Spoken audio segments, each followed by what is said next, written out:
It's Thursday the 7th of March. We're down at Weston, just south of Southampton. And the wind is 15 to 17 mph from over there, from the west, more or less west. Maybe slightly north. Tides are due to come fully in about just under 3/4 of an hour's time. So it's still just rising gently at the moment. What we're going to do is try out our short mission, which is just to sail down upwind to a waypoint, not too far out, and then come back downwind. Just simply to test just some tacking. What I've done is I've slackened the sheet, eased the sheet on the jib, so that hopefully that will stall before the mainsail when trying to turn through the wind. And are you going to demo that? So the plan is that power up, both sails will have some power, although I'm noticing that the jib is luffing all the time. Yes, But as it turns to go through the wind, the jib will stall before the mainsail does, I hope. Yeah. It'll go through the wind and then it'll power up on the other side. That's the plan. I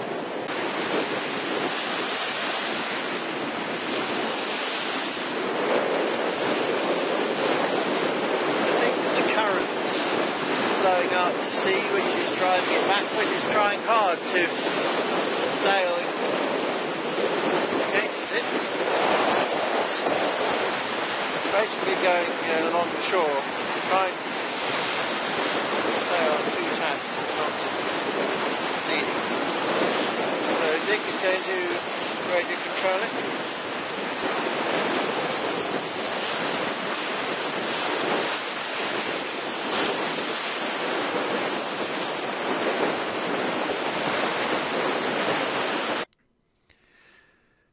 Well, this was our specially set up mission, sailing from the home point to an away point, which was set directly upwind, so the wind was coming very slightly from south of west at this point. And this corridor, the green corridor, is what the task we set the autopilot to tack from here to there within this green corridor, which is only 15 meters wide. And we completely failed to do that. I'll just run through this very quickly. Dick radio controlled it a bit. It came ashore. I think he may have changed the sails at that point because it wasn't sailing very well with the looser jib. And then we pushed it off again, and eventually it came ashore again. But we certainly didn't get very far from the shore. So the basic problem we had was the wind blowing strongly from the west, so that we had to tack, and we can tack at most 60 degrees to the wind. So that gives a one tack of 270 minus 60 equals 210 degrees, which is quite good. Or the other one is 270 plus 60, which is 330 degrees. And that is a really bad tack because it's going exactly parallel to the shore, or even slightly onshore. And given that we've got an onshore wind and onshore waves, it was virtually impossible for the boat to stay within that green corridor and still tack out towards the away waypoint. Probably even a skilled helmsman would not have been able to do that. The logical thing to do would be to take the 210 tack and run out as far as you can before changing onto the other tack, in order to avoid the other tack taking you back on shore. But the software doesn't know where the shore is, and it always seemed to choose the 330 tack for preference, and therefore spent much of its time going parallel to the shore and not making much progress.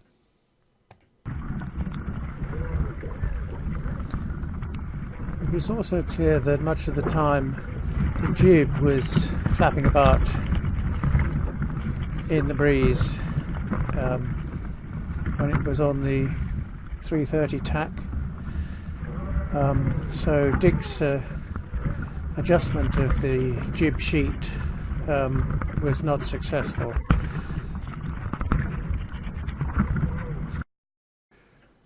So Dick radio controlled it back to the shore and put the jib back to its old setting and relaunched it. So it's now on another 330 tack because it's a long way south of the Green Corridor anyway, so it's never going to go on the other tack. I was quite proud of the way it actually held this line in the face of these broadside on waves.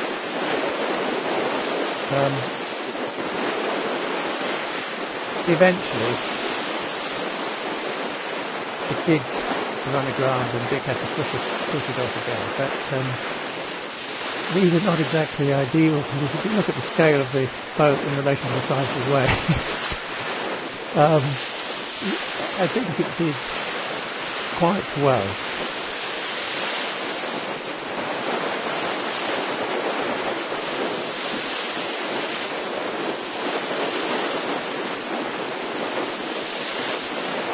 Quite a lot of water washing over the decks, so things going on. Good push off. We brought Woodstock back to the shore, and then our VIP guest arrived. Can we do a little introduction to camera? Yeah. Right. So, we've been joined by Roger Llewellyn, who is the man who actually designed and built this hull. Yep, and well, the one question I was asked by the team when they got the boat, and people since, is what design was the hull? And basically what it was I found a small sailing boat which was about a metre long and wanted to extend it by 60%, but then went to a toy model boat designer whose name will come back to me one day. Yes. But he redesigned it, and the interesting fact is if you look at it proportionally, the original boat, the beam was about, the height was about here, right. And I asked him to put extra freeboard. Yes. So not only is it 60% larger than the model, yes, it had 200% more freeboard. Right. Yes. Because in a model versus the real world, we didn't want the water on the deck all the time, but we did want a good fast profile. Yes. Yeah. So that's the story of the hull. The hull is fiberglass. Yeah. I built a mould, Yeah. so we could build multiple hulls to match them. And it probably only took about 10,000 hours to do that. so when I'm very glad it's being put to a good use now. when you kindly gave it to us, the keel went back to here, Yeah. and we've cut that bit off, but it looked as if you'd added that on.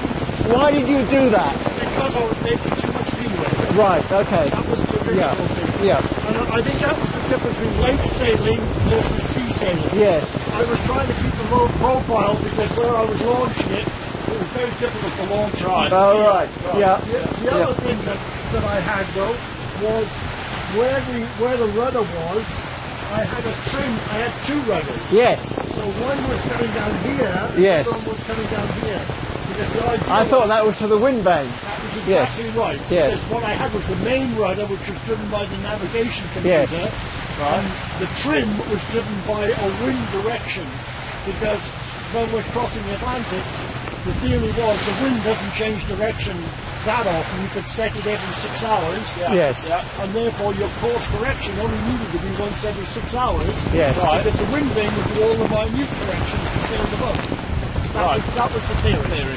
But you took it off, didn't you? Before we got it, you'd removed that. And only because I was modifying it. Oh, right, right. Yeah, yeah. These are Dick's shower curtains. He made them made the sails out of tacking. I was saying to Mike, when I come down, I'm going to measure the sails. Yes. And I've got some sail material. Basically, the sail material I use is I take it off toy kites. Yes. Right? It's very, very fine. Probably neat. What I was going to do was I've got a sail sewing machine at home. Yes. So what I'll do is I'll take your measurements as you've got them. Yes. And I'll make an identical one, because one of the things that does make a big difference, are you a sailor? No. Big difference in tacking. Yes. Is if you've got floppy sails, it's hard to tack. Really? A sail has its own natural stiffness, Well, and you want the sail to be going like this. Robin's boat, Not going like Snoopy, this. has what I regard as very stiff sails. Correct. But you can have them so stiff that they don't take on a proper aerodynamic shape. Just on the other end. Yes, yes, you've got to have the right compromise. That's why Yes, sails are a science. yes, But yes, if you see the racing guys on the models, yes. they almost have a denier, like a very fine sail that's Yeah. very stiff, like plastic. So you're saying it's got to be stiffer than this, but not as stiff as Robin's? Correct. Yeah. Because well, I'll tell you why. If you're a racing sailor, after you sail the seas and you throw the sail away, that's how critical it is. Yeah. You know, even on a dinghy, they throw the sail away, because when it goes like this, it doesn't tack fast.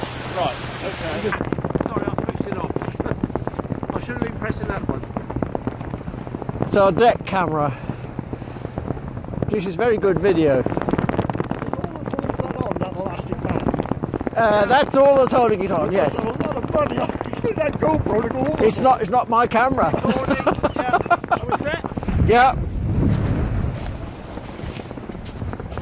11:41. Can I go up the beach a bit nearer to people base? If you like, yes.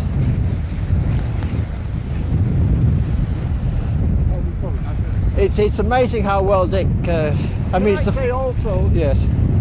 if you adjust the, on the keel, Yes. that cavity, Yes. that stops it tacking, big time. Yeah. Well, Because what happens is, if you imagine what's happening under the water, Yes. is as you tack, Yes, boat the water goes like gets this, into. it Yes. goes like Yes. this. Yes. So it presents that cavity face on. That's entirely sort of kind of temporary. Originally we had plastic all the way around it, and the whole thing is temporary so that we can easily Yeah, yeah. adjust it. Yeah, yeah. And then the problem was it filled with water, we cut half of it off. If you were to just glue plastic with slits in it so the water comes out, even, Yes. just so the water can flow across it. Yes. Having it full of water doesn't matter, it's the changing of water is what matters. Yes. Well, now it should be sailing straight out there for 100 metres or so. And that's how it wants to go. It may tack, of course, but it's a different mission we've got. It's supposed to be sailing out and then going in a circle. But why is it going so well, Dick, in that direction? What? Not just touch. I think if you look at the sail, it looks a lot more curved. The sail. Yeah. It's sailing directly into the wind. It's impossible for it to do that. And I think if you made those sails of sailcloth so they were pretty, and you filled in the gap on your keel, in fact, I'll tell you the thing. So here is what happened on the second trip of the day. Dick launched it some way down the beach so that it was already near the top end of its green corridor, and it successfully tacked on a tack of 210 to the other side of the green corridor. Now all it needs to do is turn round and go tacking off up this way, but it has difficulty doing that. It does an auto jibe, and now it's going at nearly 2 mph with full port rudder, but it does not turn at all. Continues doing this. Eventually it turns and we get that, but we've already travelled another 30 metres outside the corridor as a result of that rather slow auto jibe. So we're now on a 330 tack, but although we're steering 330, the heading is 308. So, at least 20 degrees too far to windward. It continues like that for a while, and then unexpectedly, what happens is that the wind veers in a northerly direction a little bit, and it accidentally crosses over the wind there, and then it turns around completely, a completely uncommanded turn, realizes it's pointing the wrong way, does another auto jibe, eventually manages to get pointing back the correct way, and but now the wind is at 285, and so it has to adopt an even more northerly tack of 344, which is going to carry it back towards the shore. Continues on that for a while.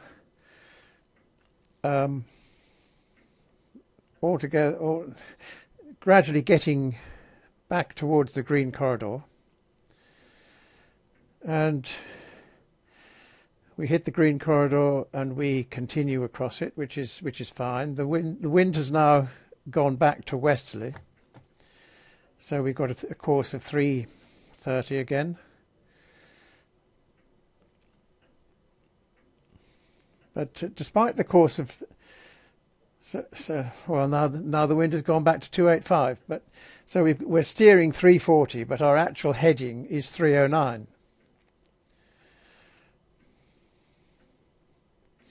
Now we hit the green corridor again, and what we should do is turn round and go on this 210 tack down here, which would be lovely. Then we could continue that way, but that's not what happens. We try to do an auto jibe, apply full starboard rudder,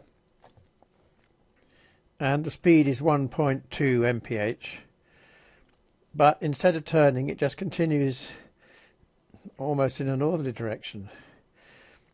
The speed is gradually decreasing. We've still got full starboard rudder. Now the speed is 1.5 mph, but we're still not turning. And essentially we then run aground.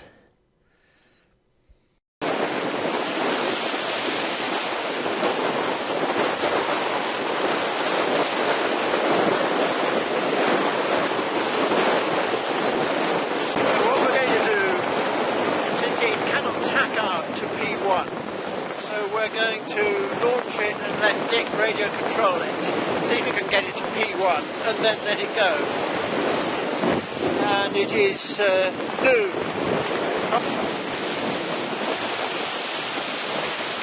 Right, we're launching again.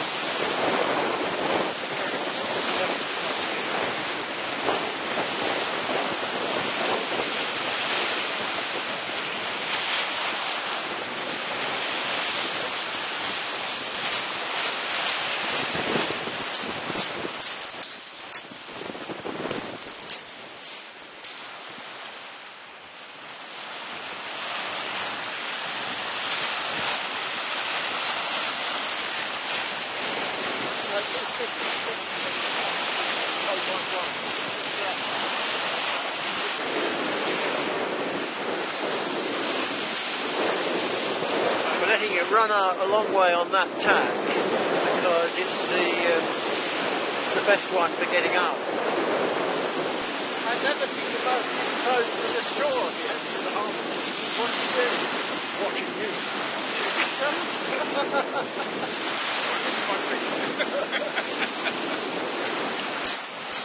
Roger says that is the harbour master, that boat here, and I've never seen a boat as close to the shore as that.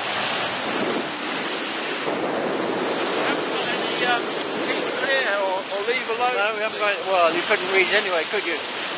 But he's coming straight for us. I hope he's not going to pick it up. Well, this could be interesting. Mown down by the harbour master.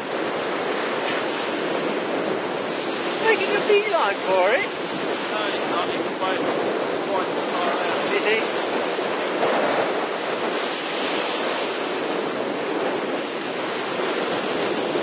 Can't honestly see. Yeah.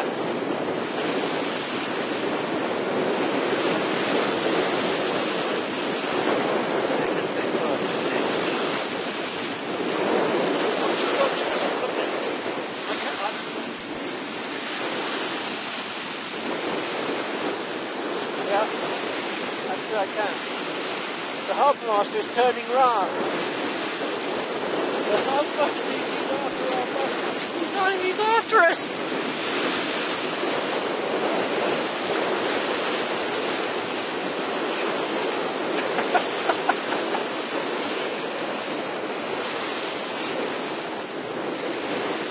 So, after we've escaped from the harbour master,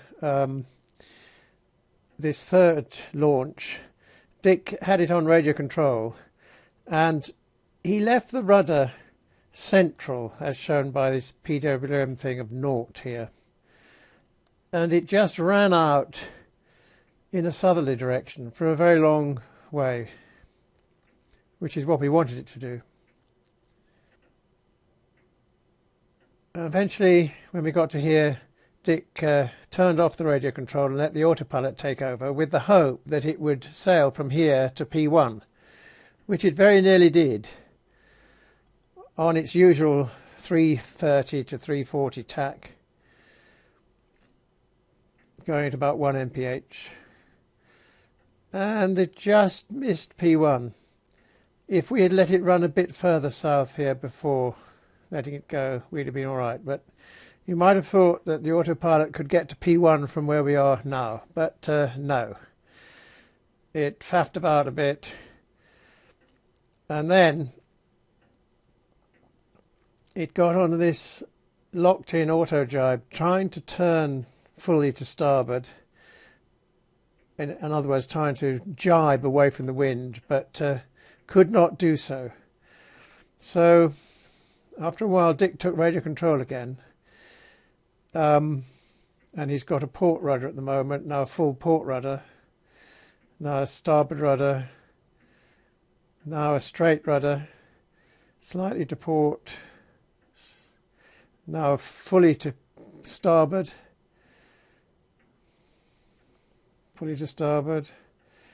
centralised, even more to starboard. But didn't kind of respond. Well, I guess it responded, but it didn't turn as Dick wanted. So he gave up and he turned the radio control off, and the autopilot continued on its locked-in auto jibe. This is just basically a continuation of this, because the turn has not occurred. There's no timeout on it, so it just continued with a full starboard rudder, and eventually ran aground again. And at that point, we gave up for the day. Well done.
Annoyingly, we have got water in the boat.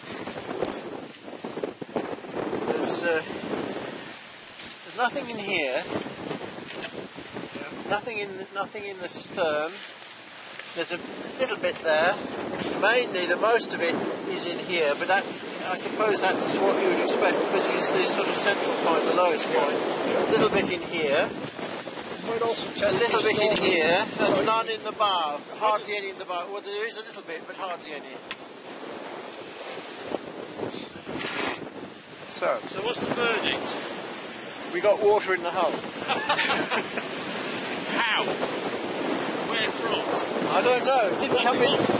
Didn't come in through my 3 washers. I think you're asking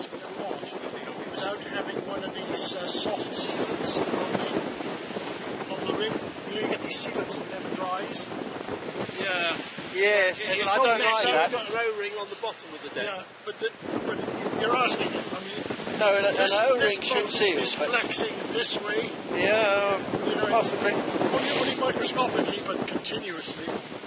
sloshing that way. Yeah, but it's such a small amount compared with the weight of the boat that that wouldn't affect it. It's sailing.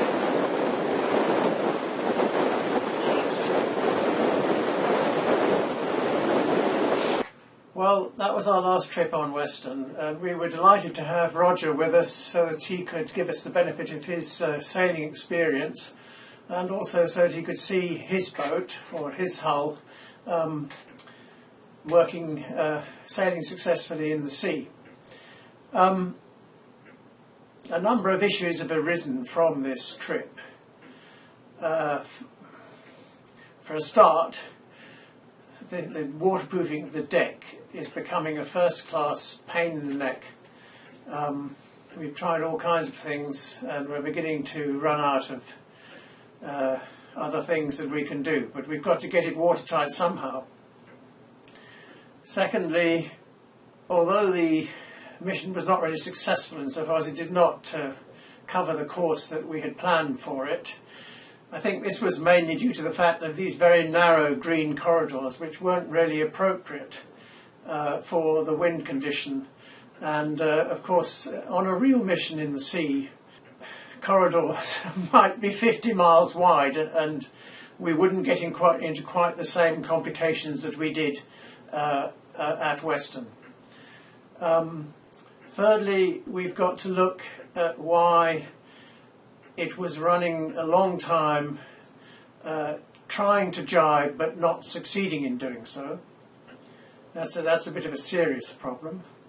And finally, on the last trip in the sea, Dick radio controlled it going southwards, but he didn't actually operate the rudder. He just used the radio control to keep the rudder central, and it went in a dead straight line on a bearing of 180 degrees. And then when we turned the autopilot on and it went back on a tack of 330, the helmsman was constantly fiddling with the rudder. And I looked at those two things and I thought, well, is this constant fiddling by the software with the rudder, is it really necessary? If it can sail with a central rudder in a dead straight line going southwards, maybe it could have sailed in a dead straight line going on the 330 tack. But we didn't test that.